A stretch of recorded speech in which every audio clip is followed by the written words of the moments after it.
ਤੂੰ ਅਥਾਹ। ਉਸ ਵਾਹਿਗੁਰੂ ਵਾਹਿਗੁਰੂ। ਗੁਰੂ ਪਿਆਰੀ ਸਾਧ ਸੰਗਤ ਜੀ, ਅੰਗ ਨੰਬਰ 817 ਤੇ ਬਿਲਾਵਲ ਰਾਗ ਵਿੱਚ ਧੰਨ ਧੰਨ ਸ਼੍ਰੀ ਗੁਰੂ ਅਰਜਨ ਦੇਵ ਜੀ ਸਾਨੂੰ ਸੋਝੀ ਬਖਸ਼ਿਸ਼ ਕਰ ਰਹੇ ਹਨ। ਬਿਲਾਵਲ ਮਹੱਲਾ ਪੰਜਵਾਂ। ਚਰਨ ਕਮਲ ਕਾ ਆਸਰਾ, ਦੀਨੋ ਪ੍ਰਭ ਆਪ। ਪ੍ਰਭ ਸਰਨਾਗਤ ਜਨ ਪਰੇ, ਤਾ ਕਾ ਸਦ ਪ੍ਰਤਾਪ। ਚਰਨ ਕਮਲ ਕਾ ਆਸਰਾ।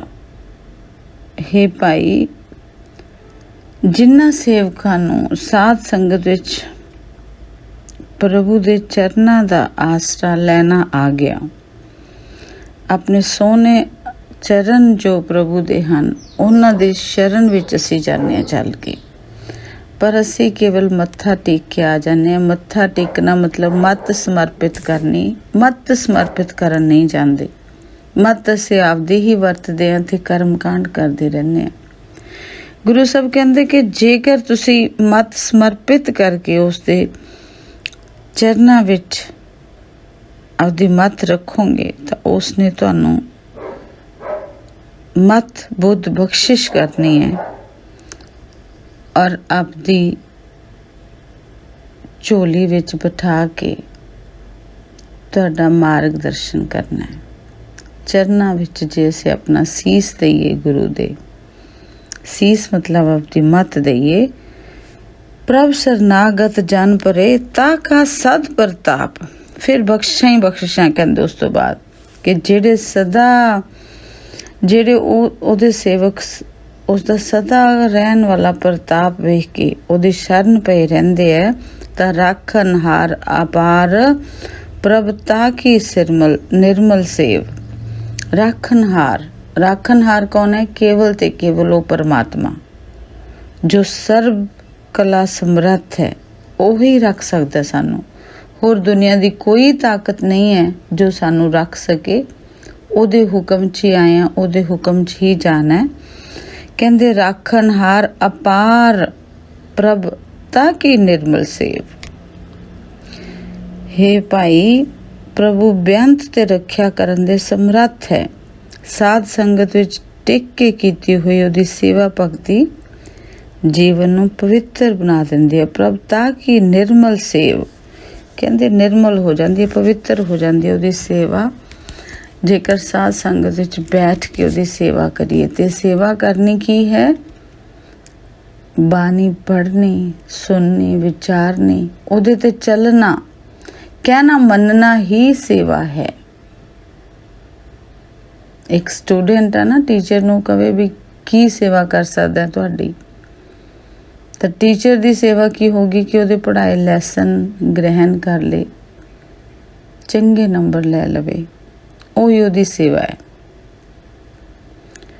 ਉਹੀ ਗੁਰੂ ਹੈ ਸਾਡੇ ਧੰਨ ਧੰਨ ਸ਼੍ਰੀ ਗੁਰੂ ਗ੍ਰੰਥ ਸਾਹਿਬ ਜੀ। ਇਹਨਾਂ ਦੀ ਸੇਵਾ ਅਸੀਂ ਕੀ ਕਰ ਸਕਦੇ ਹਾਂ? ਇਹਨਾਂ ਦੇ ਚਰਨਾਂ ਵਿੱਚ ਆਪਣੀ ਮੱਤ ਟੇਕ ਕੇ, ਗੁਰੂ ਤੋਂ ਮੱਤ ਲੈ ਕੇ ਉਹਦੇ ਤੇ ਚੱਲਣ ਦੀ ਕੋਸ਼ਿਸ਼ ਕਰ ਸਕਦੇ ਹਾਂ। ਇਹੀ ਸੇਵਾ ਹੋਊਗੀ ਸੱਚੇ ਮਨੋਂ, ਜਿਹੜੀ ਅਸੀਂ ਅੱਜ ਕਰ ਨਹੀਂ ਰਹੇ। ਰਾਮ ਰਾਜ ਰਾਮਦਾਸਪੁਰ, ਕੀਵੇ ਗੁਰਦੇਵ ਰਹਾਓ। ਰਾਮਦਾਸਪੁਰ, ਰਾਮ ਦੇ ਦਾਸਾਂ ਦੇ ਸ਼ਹਿਰ ਵਿੱਚ। ਕਿਹੜਾ ਹੈ ਰਾਮ ਦੇ ਦਾਸਾਂ ਦਾ ਸ਼ਹਿਰ? ਮੇਰੇ ਵਰਗਾ ਕਹੂਗਾ ਰਾਮਦਾਸ ਨਗਰ ਸ਼੍ਰੀ ਅੰਮ੍ਰਿਤਸਰ ਸਾਹਿਬ। ਰਾਮਦਾਸ ਨਗਰ ਤਾਂ ਹਰ ਜਗ੍ਹਾ ਹੀ ਹੈ। ਕਿੱਥੇ? ਸਤਸੰਗੀਆਂ ਦੇ ਟਿਕਾਣੇ ਵਾਲੇ ਥਾਂ, ਜਿੱਥੇ ਸਤਸੰਗ ਹੁੰਦੀ ਹੈ। ਤੇ ਸਤਸੰਗ ਵੀ ਕਿਹੜੀ? ਸਤਸੰਗ ਐਸੀ ਜਾਣੀਏ ਜਿੱਥੇ ਇੱਕੋ ਨਾਮ ਵਿਖਿਆਨੀ, ਜਿੱਥੇ ਇੱਕੋ ਹੀ ਨਾਮ ਦਾ ਵਿਖਿਆਨ ਹੋਵੇ। ਉਸ ਅਕਾਲ ਪੁਰਖ ਦੀ ਗੱਲ ਤੋਂ ਬਿਨਾਂ ਕਿਸੇ ਦੀ ਗੱਲ ਨਾ ਹੋਵੇ। ਉਹ ਹੈ ਰਾਮ ਦੇ ਦਾਸਾਂ ਦਾ ਸ਼ਹਿਰ, ਰਾਮਦਾਸਪੁਰ। ਸਾਧ ਸੰਗਤ ਵਿੱਚ ਰਾਮ ਰਾਜ ਮਤਲਬ ਰੂਹਾਨੀ ਰਾਜ। ਗੁਰੂ ਨੇ ਸਾਧ ਸੰਗਤ ਵਿੱਚ ਰੂਹਾਨੀ ਰਾਜ ਕਾਇਮ ਕੀਤਾ ਹੁੰਦਾ ਹੈ। ਕਿਉਂ? ਕਿਉਂਕਿ ਉੱਥੇ ਉਸ ਰੂਹਾਨੀ ਕੀਰਤਨ ਆਨੰਦ ਦੀ ਗੱਲ ਹੋਣੀ ਹੈ, ਉਸ ਅਕਾਲ ਪੁਰਖ ਦੀ ਗੱਲ ਹੋਣੀ ਹੈ, ਸਰਬ ਕਲਾ ਸਮਰੱਥ ਵਾਹਿਗੁਰੂ ਦੀ ਗੱਲ ਹੋਣੀ ਹੈ। ਤੇ ਜੇ ਮਨ ਉੱਥੇ ਬੈਠ ਕੇ ਗੱਲ ਸੁਣਦਾ ਤਾਂ ਮਨ ਰਾਮਦਾਸਪੁਰ ਵਿੱਚ ਬੈਠਾ ਹੁੰਦਾ ਹੈ, ਸਤਸੰਗੀਆਂ ਦੇ ਟਿਕਾਣੇ ਵਾਲੀ ਸੰਗਤ ਵਿੱਚ ਬੈਠਾ ਹੁੰਦਾ ਹੈ, ਤੇ ਫਿਰ ਉਹ ਮਨ ਦਾ ਰੂਹਾਨੀ ਰਾਜ ਹੁੰਦਾ ਹੈ, ਕਿਉਂਕਿ ਉੱਥੇ ਆਨੰਦ ਹੀ ਆਨੰਦ ਹੁੰਦਾ ਹੈ। ਅਸੀਂ ਵੀ ਭਾਵੇਂ ਕੁਛ ਵੀ ਹਜੇ ਕਮਾਈ ਨਹੀਂ ਕੀਤੀ, ਮੇਰੇ ਵਰਗੇ ਕਲਯੁਗ ਪਾਪੀ ਜੀਵ ਦਾ ਘੋਰ ਨਰਕ ਵਿੱਚ ਮਨ ਡੁੱਬਿਆ ਹੋਇਆ, ਪਰ ਫਿਰ ਵੀ ਜੇ ਕਦੇ 2 ਪਲ ਕਿਤੇ ਵੀ ਅਸੀਂ ਸੰਗਤ ਵਿੱਚ ਬੈਠ ਕੇ ਇਕਾਗਰ ਕਰਨ ਦੀ ਕੋਸ਼ਿਸ਼ ਕਰੀਏ ਬਿਰਤੀਆਂ ਨੂੰ, ਤਾਂ ਆਪਾਂ ਵੀ ਫੀਲ ਕਰਦੇ ਕਿੰਨਾ ਆਨੰਦ ਆਇਆ। ਆਪਾਂ ਕਹਿੰਦੇ ਕਿੰਨਾ ਆਨੰਦ ਆਇਆ, ਪਰ ਹਜੇ ਉਹ ਆਨੰਦ ਵੀ ਮੇਰੇ ਵਰਗੇ ਦਾ ਦੁਨਿਆਵੀ ਹੈ। ਮੰਨ ਲਓ ਕਿਤੇ ਕੀਰਤਨ ਚੱਲ ਰਿਹਾ ਤਾਂ ਮੇਰੀ ਅਟਰੈਕਸ਼ਨ ਕਿੱਧਰ ਹੋਊਗੀ ਕਿ ਉਹ ਕਿੰਨੇ ਕੁ ਸੁਰ 'ਚ ਗਾ ਰਿਹਾ, ਕਿੰਨਾ ਕੁ ਸੋਹਣਾ ਕੀਰਤਨ ਕਰ ਰਿਹਾ, ਕਿੰਨੀ ਕੁ ਉਹਦੀ ਆਵਾਜ਼ ਵਧੀਆ, ਉਹਦੀ ਆਵਾਜ਼ ਨੇ ਅਟਰੈਕਟ ਕਰਨਾ ਮੈਨੂੰ, ਤੇ ਮੇਰਾ ਮੰਦ ਬੁੱਧੀ ਦਾ ਧਿਆਨ ਗੁਰੂ ਦੇ ਸ਼ਬਦ ਵਿੱਚ ਘੱਟ ਲੱਗੂ ਜਾਊਗਾ, ਤੇ ਉਹਦੇ ਗਾਉਣ ਦੇ ਤਰੀਕੇ ਤੇ ਆਵਾਜ਼ ਵਿੱਚ ਜ਼ਿਆਦਾ ਜਾਊਗਾ। ਜਦੋਂ ਕਿ ਹੋਣਾ ਉਲਟ ਚਾਹੀਦਾ ਸੀ ਕਿ ਗੁਰੂ ਦਾ ਸ਼ਬਦ ਸੁਣੋ, ਗੁਰੂ ਕੀ ਕਹਿ ਰਿਹਾ, ਉਸ ਚੀਜ਼ ਨੂੰ ਮਨ ਦੇ ਵਿੱਚ ਟਿਕਾ ਕੇ ਉਹ ਰੂਹਾਨੀ ਰਾਜ ਮਨ ਨੇ ਆਨੰਦ, ਉਸ ਰੂਹਾਨੀ ਰਾਜ ਦਾ ਮਨ ਹੈ। ਸਦਾ ਸਦਾ ਹਰ ਧਿਆਈਏ ਕਿਛ ਬਿਗੜ ਨਾ ਲਾਗੇ। ਫਿਰ ਗੁਰੂ ਸਾਹਿਬ ਕਹਿੰਦੇ ਔਖਾ ਨਹੀਂ ਹੈਗਾ ਰੂਹਾਨੀ ਰਾਜ 'ਚ ਪਹੁੰਚਣਾ। ਕਹਿੰਦੇ ਸਾਧ ਸੰਗ ਵਿੱਚ ਟਿਕ ਕੇ ਸਦਾ ਹੀ ਪਰਮਾਤਮਾ ਦਾ ਧਿਆਨ ਧਰੋ, ਸਦਾ ਸਦਾ ਹਰ ਧਿਆਈਏ, ਸਦਾ ਹੀ ਧਿਆਉਣਾ ਚਾਹੀਦਾ, ਕਿਛ ਬਿਗੜ ਨਾ ਲਾਗੇ। ਫਿਰ ਕਹਿੰਦੇ ਇਸ ਤਰ੍ਹਾਂ ਨਾਲ ਕੋਈ ਵੀ ਰੁਕਾਵਟ ਨਹੀਂ ਪਊਗੀ। ਫਿਰ ਸਿੱਧਾ ਰਾਹ ਤੁਹਾਡੇ ਮਨ ਦਾ ਉਸ ਸੱਚਖੰਡ ਵੱਲ ਹੀ ਹੈ। ਫਿਰ ਕੋਈ ਰੁਕਾਵਟ ਰਸਤੇ 'ਚ ਨਹੀਂ ਪੈਂਦੀ। ਪਰ ਅੱਜ ਰੁਕਾਵਟਾਂ ਹੀ ਰੁਕਾਵਟਾਂ ਹੈ।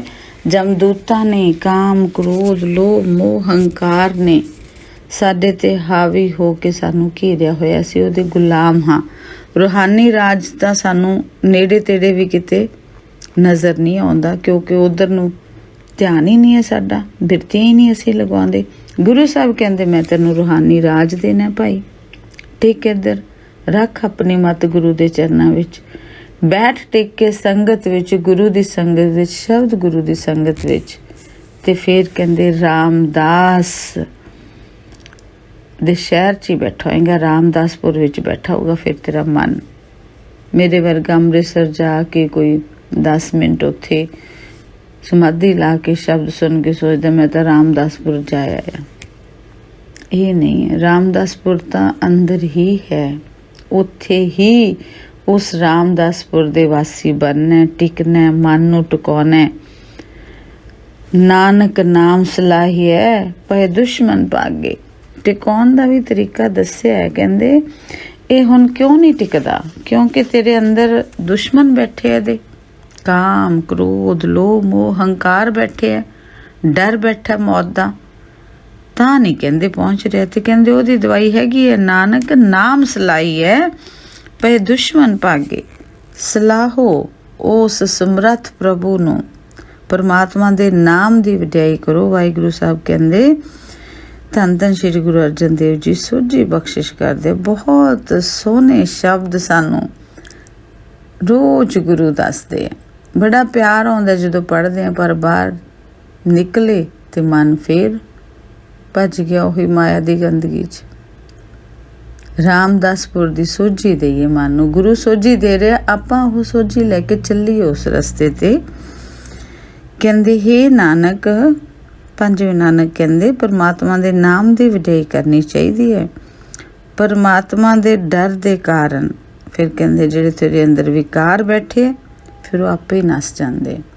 ਖੇਲਦਾਨੀ ਅੱਜ ਵਿਕਾਰਾਂ ਦਾ ਰਾਜ ਹੈ ਮਨ ਤੇ, ਉਹ ਰਾਜ ਨੂੰ ਖਾਲੀ ਕਰਾਉਣਾ। ਜਿਵੇਂ ਜਿਵੇਂ ਨਾਮ ਅੰਦਰ ਵੜਦਾ ਜਾਊਗਾ, ਇਹ ਕਾਮ, ਕ੍ਰੋਧ, ਲੋਭ, ਮੋਹ, ਹੰਕਾਰ ਦੇ ਕਿਲੇ ਦੀਆਂ ਕੰਧਾਂ ਢਹਿੰਦੀਆਂ ਜਾਣਗੀਆਂ ਤੇ ਆਪੇ ਪਾਸੇ ਹੁੰਦੇ ਜਾਣਗੇ। ਬਸ ਖੇਲ ਇੰਨੀ ਹੈ, ਪਰ ਗੱਲ ਹੈ ਪਤਾ ਨਹੀਂ ਕੀ ਅਸੀਂ ਭਾਲਦੇ, ਮਤਲਬ ਸਾਨੂੰ ਕਿਉਂ ਨਹੀਂ ਸੋਝੀ ਲੈਣ ਦੀ ਤਾਂ ਕੀ ਦਾਉਣ ਦੀ। ਕਈ ਵਾਰ ਤਾਂ ਲੱਗਦਾ ਵੀ ਬਹੁਤ ਮੇਰੇ ਵਰਗੇ ਹੈਗੇ ਹੈ ਜੋ ਬਾਣੀ ਪੜ੍ਹਦੇ ਤਾਂ ਹੈ, ਬਾਣੀ 'ਚ ਵਿਸ਼ਵਾਸ ਵੀ ਰੱਖਦੇ, ਬਾਣੀ ਦੀ ਰਿਸਪੈਕਟ ਵੀ ਕਰਦੇ ਆ, ਪਰ ਸੋਝੀ ਨਹੀਂ ਲੈ ਰਹੇ। ਤਾਂ ਉਹ ਫਿਰ ਇਹ ਸਾਰਾ ਕੁਛ ਭਾਵੇਂ ਪਿਆਰ ਹੀ ਹੈ ਸ਼ਬਦ ਗੁਰੂ ਨਾਲ, ਪਰ ਕਰਮ ਕਾਂਡਾਂ ਦੇ ਲੇਖੇ ਹੀ ਜਾਈ ਜਾਂਦੇ। ਗੁਰੂ ਸਾਹਿਬ ਕਹਿੰਦੇ ਇਹ ਕਰਮ ਕਾਂਡਾਂ ਤੋਂ ਤੈਨੂੰ ਬਾਹਰ ਕੱਢਣਾ, ਸਾਰੇ ਤੇਰੇ ਵੈਰੀ ਨੂੰ ਸੌ ਨੇ, ਪਰ ਨੱਸਣਗੇ ਤਾਂ ਨਾ ਜੇ ਸਾਨੂੰ ਸੋਝੀ ਹੋਵੇ ਵੀ ਸਾਡੇ ਅੰਦਰ ਸਾਡੇ ਵੈਰੀ ਵੀ ਹੈ। ਅੱਜ ਤਾਂ ਮੇਰੇ ਵਰਗੇ ਨੂੰ ਲੱਗਦਾ ਵੀ ਮੈਂ ਤਾਂ ਦੁੱਧ ਦਾ ਧੋਤਾ, ਮੇਰੇ ਅੰਦਰ ਤਾਂ ਕੋਈ ਐਬ ਵੈਲੀ ਹੈ ਨਹੀਂ, ਮੈਂ ਮੰਨਣ ਨੂੰ ਤਿਆਰ ਨਹੀਂ।